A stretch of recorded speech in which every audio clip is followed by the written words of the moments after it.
할렐루야. 오늘도 주님의 뜻이 이루어지기를 예수님의 이름으로 축복합니다. 이 시간 말씀을 받겠습니다. 이 복된 시간에 주시는 하나님의 말씀은 우리 계속해서 레위기 26장 27절에서 39절까지의 말씀입니다.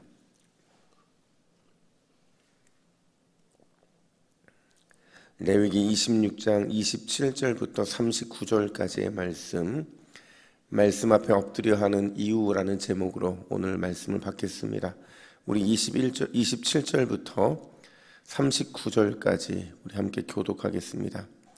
너희가 이같이 될지라도 내게 청종하지 아니하고 내게 대항할진대 내가 진노로 너에게 대항하되 너희의 죄로 말미암아 7배나 더 징벌하리니 너희가 아들의 살을 먹을 것이요 딸의 살을 먹을 것이며 내가 너희의 산당들을 헐며 너희의 분향단들을 부수고 너희의 시체들을 부서진 우상들 위에 던지고 내 마음이 너희를 싫어할 것이며 내가 너희의 성읍을 황폐하게 하고 너희의 성소들을 황량하게 할 것이요 너희의 향기로운 냄새를 내가 흠양하지 아니하고 그 땅을 황무하게 하리니 거기 거주하는 너희의 원수들이 그것으로 말미암아 놀랄 것이며 내가 너희를 여러 민족 중에 흩을 것이요 내가 칼을 빼어 너희를 따르게 하리니 너희의 땅이 황무하며 너희의 성읍이 황폐하리라.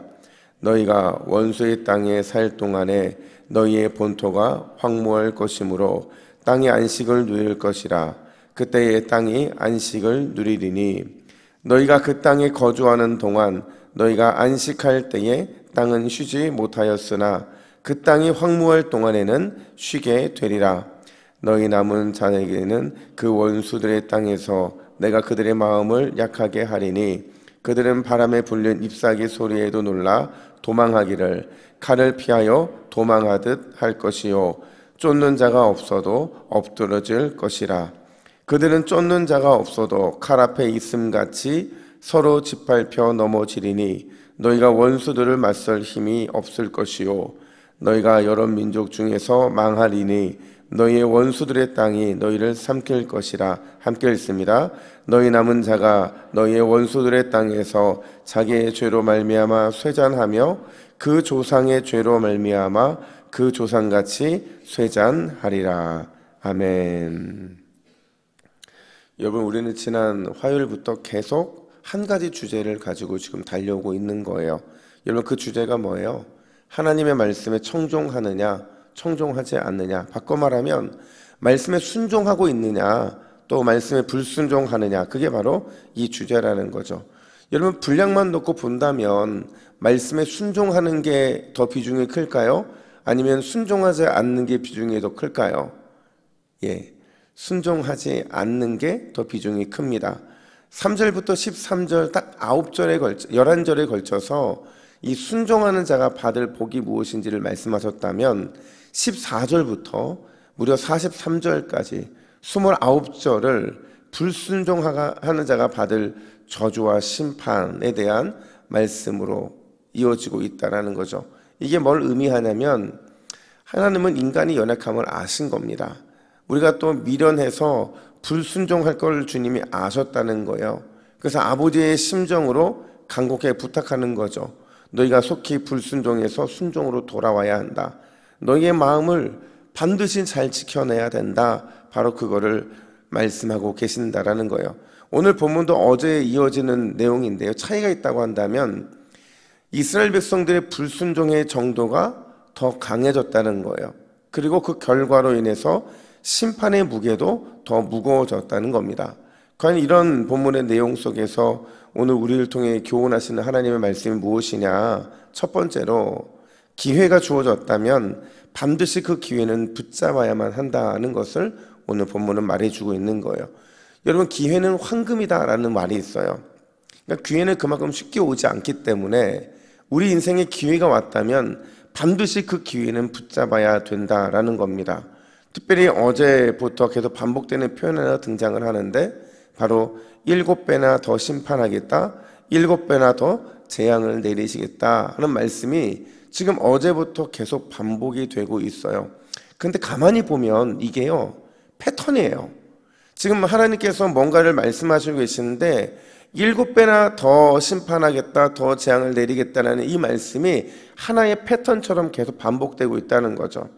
이걸 알려면 우리가 말씀에 순종하지 않을 때 어떤 징계가 임하는지를 봐야 되는데, 어제 보면 16절에서요 말씀에 순종하지 않는 자에게 질병과 또 빈손 저주가 임하게 될 것이다 말씀하셨고, 또 19절에서는 아주 극심한 가뭄이 일어나서 하늘이 철판처럼 땅이 동판처럼 되어 결국 이 파종 자체가 어려워지게 될 것이다라는 그런 경고를 받았어요.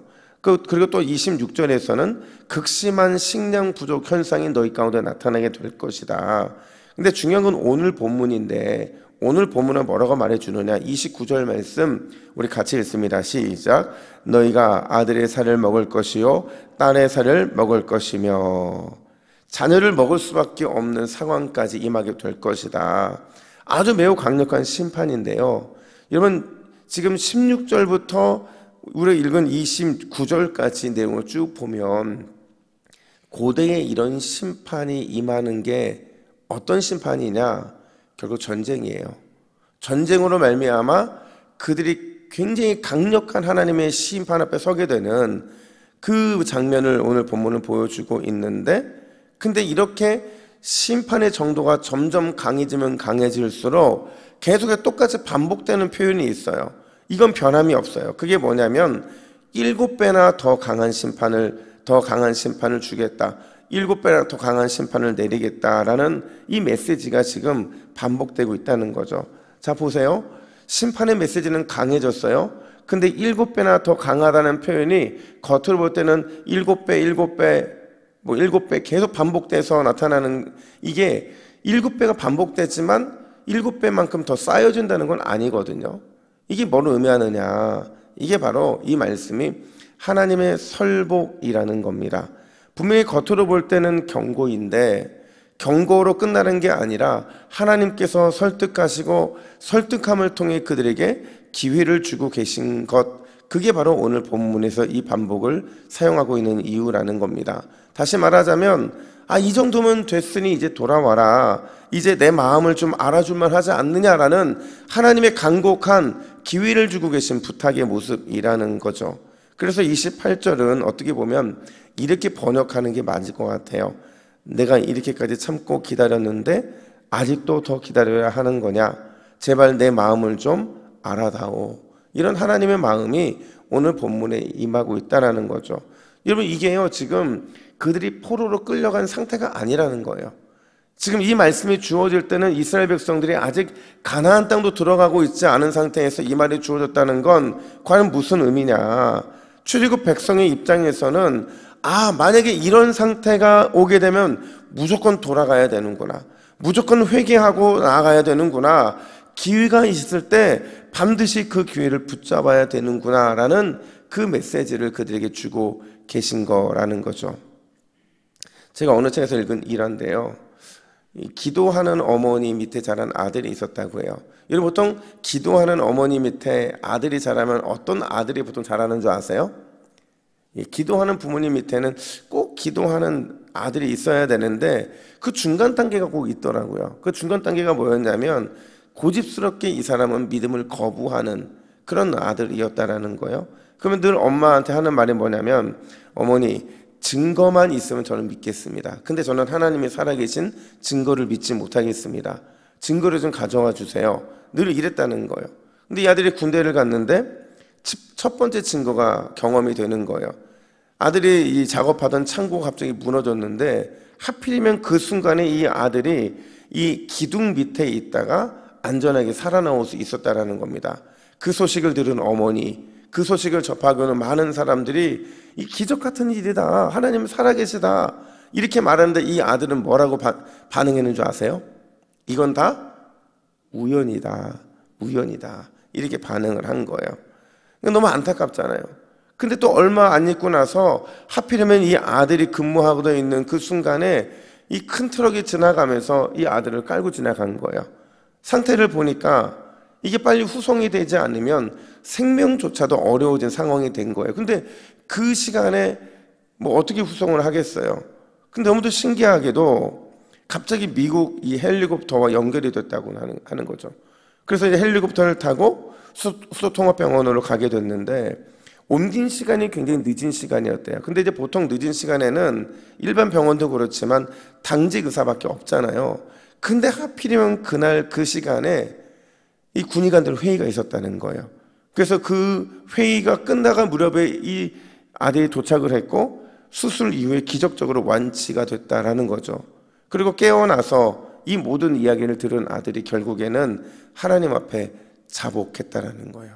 하나님이 얼마나 살아계신지를 이 두 번의 증거를 통해서 깨닫게 됐다라는 거죠.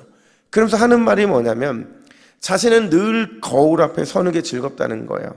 여러분, 이 아들이 거울 앞에 서는 게 즐거운 이유가 사실은 없어요. 왜냐하면 모욕하고 나서 거울 앞에 섰을 때는 그 몸에 남겨져 있는 어마어마한 이 수술 자국밖에 없거든요. 근데 그 모습을 보는 게 너무도 행복하다는 거죠.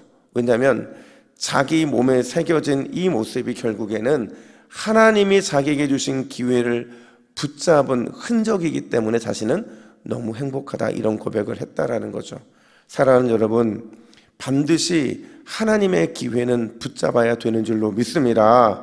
특별히 그 기회가 회개의 기회라고 한다면 무조건 잡아야 돼요. 왜냐하면 여러분, 회개의 기회는 정말 자주 오지 않기 때문에 그런 거죠. 기도하는 가운데 회개할 마음들이 주시고 회개할 그것들이 떠올리게 하신다고 한다면 그 기회는 반드시 붙잡아져야만 되는 거예요. 그래야만 7배의 저주와 심판은 어제도 말씀드렸지만 반드시 7배의 용서와 축복으로 변화될 수 있기 때문에 그런 겁니다. 여러분, 오늘도 주님의 이 놀라운 기회의 은혜를 붙들고 누리시는 저와 여러분 되기를 예수님의 이름으로 축복합니다. 아멘. 두 번째로 오늘 본문은 불순종의 결말이 어떤 것인지를 분명히 보여줘요. 불순종의 결말이 뭐냐? 다시 약해지는 것이고 다시 쇠잔한 인생 가운데 살아가는 것이다, 이렇게 말합니다. 여러분, 이걸 이해하려면 앞서서 약속받았던 축복을 살펴봐야 되는데, 우리 화요일날 보시면 4절과 5절에서 비약속과 이 풍부한 소산에 대한 약속을 받았습니다. 또 6절에서 사나운 짐승의 위협이 사라지게 될 것이라는 축복도 받았어요. 7절과 8절에서 전쟁의 위협이 사라질 뿐만 아니라 적들이 완전히 속수무책으로 사라지고 무너지게 될 것이라는 약속도 받았습니다. 또 9절에서는 자손의 번창, 국가의 번창을 약속받았습니다. 그리고 11절에서 12절에서는 하나님의 강력한 통치와 다스림이 결국에 이루어질 것에 대한 약속을 받았어요. 이게 다 말씀에 순종하는 자가 받을 약속이었거든요. 축복이었거든요. 이 한마디로 다 요약을 하면요, 여러분, 순종하는 자에게는 어떤 축복이 주어지느냐?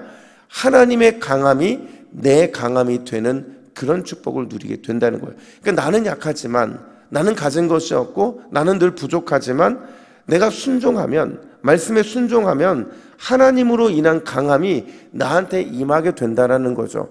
그래서 가진 건 없지만 가진 사람처럼, 늘 연약하지만 능력 있는 사람처럼, 늘 부족하지만 다 준비된 사람처럼 그렇게 쓰임을 받을 수 있는 게 하나님의 강함이 내게 임하기 때문에 그렇다는 거죠. 그런데 그 강함이, 그 불순종으로 인해서 어떻게 변하느냐? 우리 36절 말씀 우리 같이 읽습니다. 시작. 너희 남은 자에게는 그 원수들의 땅에서 내가 그들의 마음을 약하게 하리니 그들은 바람에 불린 잎사귀 소리에도 놀라 도망하기를 칼을 피하여 도망하듯 할 것이요 쫓는 자가 없어도 엎드러질 것이라. 여러분, 의지해야 할 하나님을 버리고 불순종할 결말이 뭐예요? 약함이라는 단어로 표현이 되고 있다는 거예요. 얼마나 약하냐? 바람에 불린 잎사귀가 소리가 있어요, 없어요? 여러분, 바람에 불렸다는 건 뭐냐면 이 바람에 흔들리는 작은 소리를 말하는 거거든요. 이 흔들리는 소리에 놀란대요. 도망을 한다는 거죠. 마치 칼을 피하여 도망하듯 하게 될 것이라는 이런 약함에 우리에게 임하게 된다는 거죠. 또 39절 말씀도 같이 읽습니다. 우리 39절입니다. 시작. 너희 남은 자가 너희 원수들의 땅에서 자기의 죄로 말미암아 쇠잔하며 그 조상의 죄로 말미암아 그 조상같이 쇠잔하리라. 여러분, 하나님을 의지했던 모든 것, 하나님 이외의 모든 것을 의지했던 우리의 모든 것들이 무너지게 되자 우리에게 남아있는 건 뭐냐면 결국 하나님의 강함이 빠져나간 거잖아요. 근데 우리 인생은 쇠잔할 수밖에 없다는 이 단어로 표현이 되고 있다는 거죠. 요약하면 결국 불순종한 자의 결말은 뭐냐? 하나님 없음으로 인한 약함, 하나님 없음으로 인한 쇠잔함, 그게 우리의 삶에 임하게 된다라는 겁니다. 사랑하는 여러분, 우리의 강함과 우리의 능력과 우리의 권세는 내 안에 그럴 만한 강함과 능력과 권세가 있어서 있는 게 아니라 하나님의 우리의 강함이 되어주시고 하나님의 우리의 능력과 권세가 되어주셨기 때문인 줄로 믿습니다. 여러분, 이게 우리가 살아가야 될, 우리가 말씀 앞에 순종해야 될 이유라는 거죠. 중요한 건 그 약함과 그 강함과 그 능력, 그 권세가 누구에게만 주어지느냐? 하나님의 말씀에 순종하는 자, 그 사람에게만 하나님의 강함과 능력과 권세가 주어지게 된다라는 거예요. 여러분, 오늘 이 새벽에 하나님의 말씀에 순종함으로 하나님의 강함, 하나님의 능력, 하나님의 권세를 온전히 누리시는 저와 여러분 되기를 예수님의 이름으로 축복합니다. 아멘. 우리 기도 제목을 같이 읽습니다. 함께 읽습니다. 시작. 주여, 말씀 앞에 납작 엎드리는 새벽 되게 하옵소서. 하나님 없는 약함과 쇠잔함이 우리 인생을 지배하지 않도록 온전한 순종의 삶을 살게 하옵소서. 아멘. 함께 기도하겠습니다. 하나님 아버지, 오늘 이 새벽에도 주님이 주시는 기회, 그 말씀의 기회 앞에, 회개의 기회 앞에 온전히 엎드려 순종하기를 간절히 원합니다. 하나님, 나의 강함과 나의 능력과 나의 권세는 우리가 하나님의 말씀에 순종할 때 주어지는 하나님 때문에 강함이요, 하나님 때문에 능력이요, 하나님 때문에 권세인 줄로 믿사오니 오늘도 온전한 순종을 통하여 하나님의 강함과 하나님의 권세와 하나님의 능력을 경험하는 우리 모든 주님의 새벽 기도자들 될 수 있도록 인도하여 주시옵소서. 오늘도 우리를 승리하게 하실 주님을 바라봅니다. 우리와 동행하게 하여 주시옵소서. 감사드리며 예수님의 이름으로 기도하옵나이다. 아멘.